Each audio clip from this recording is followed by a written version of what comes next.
Welcome to The Property Code. I am Nick, and today we are answering a question that keeps showing up in search bars across the United States as we move through 2026. What do I need to buy my first rental property? I do not have your screenshot in this chat, so I cannot quote the exact demand terms.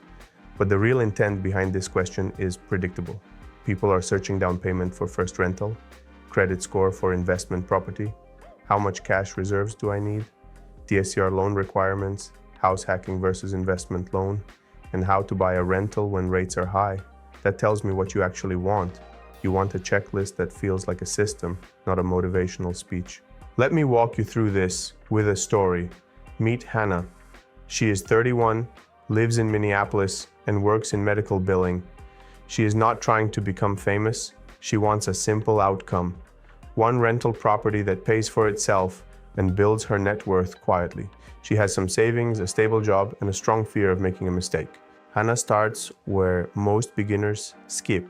She stops asking what property to buy and starts asking what she needs to become the kind of buyer banks and sellers take seriously.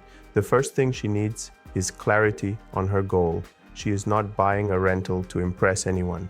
She is buying it to create predictable cash flow and long-term equity.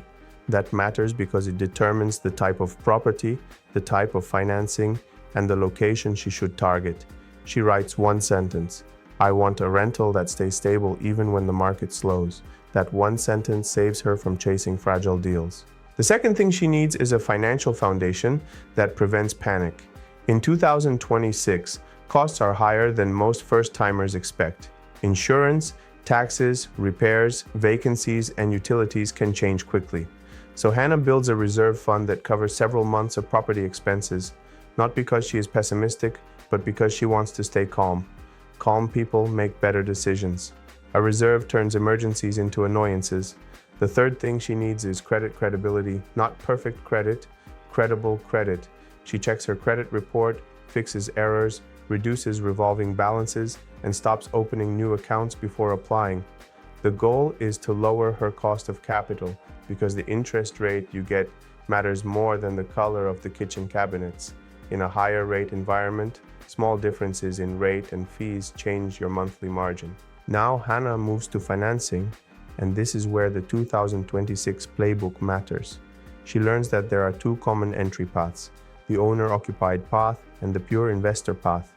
Owner-occupied means house hacking, buying a duplex, triplex, or a home with a rentable unit, living in part of it, and renting the rest.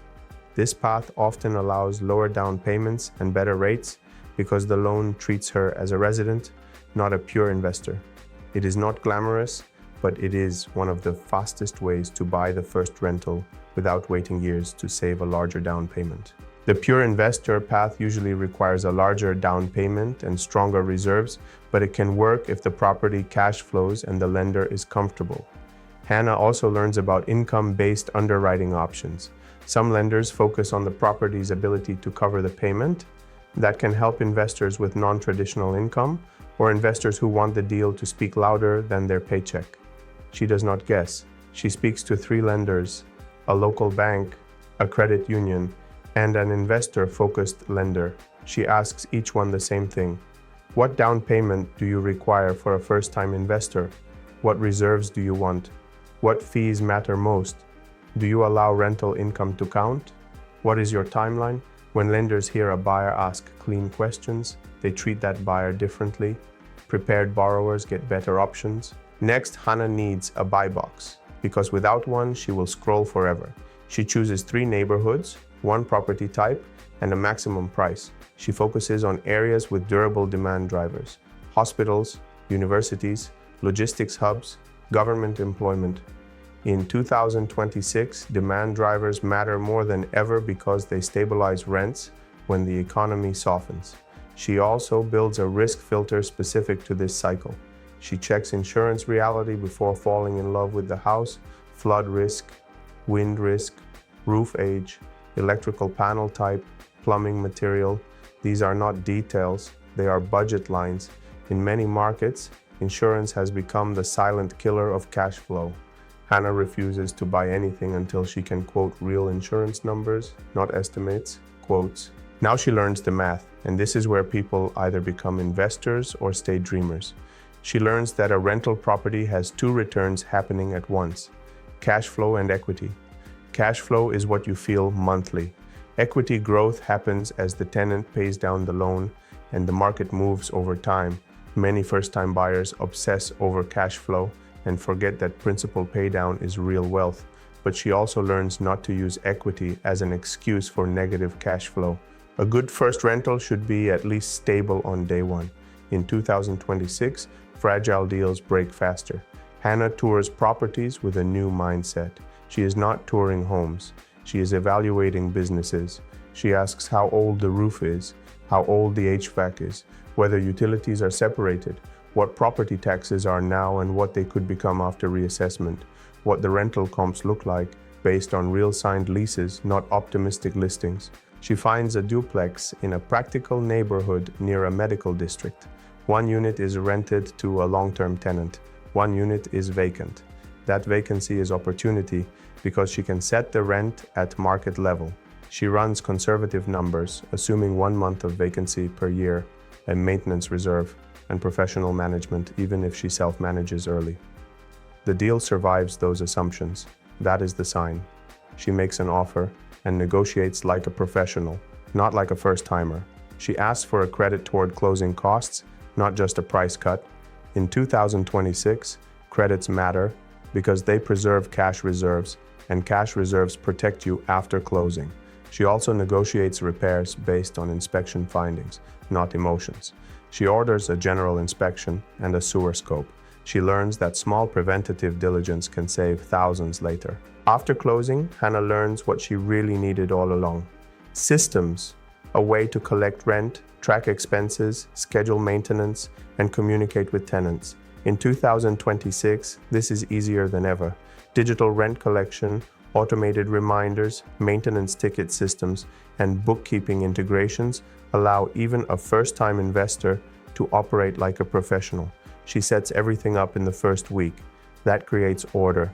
Her first tenant in the vacant unit is a traveling professional who wants a calm place near the hospital. Hannah offers a clean unit, clear rules, and fast communication. The tenant stays longer than expected.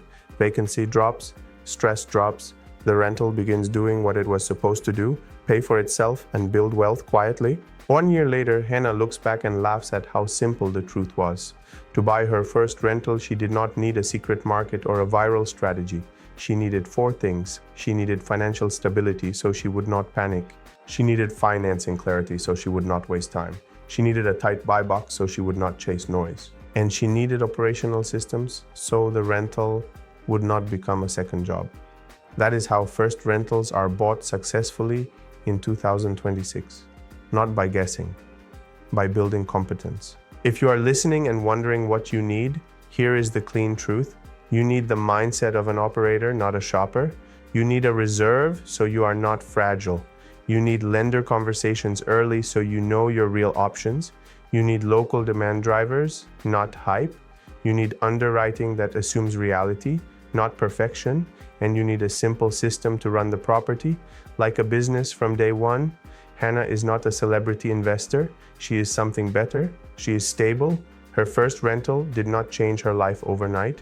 It changed her life permanently because it gave her an asset that works quietly, month after month, year after year.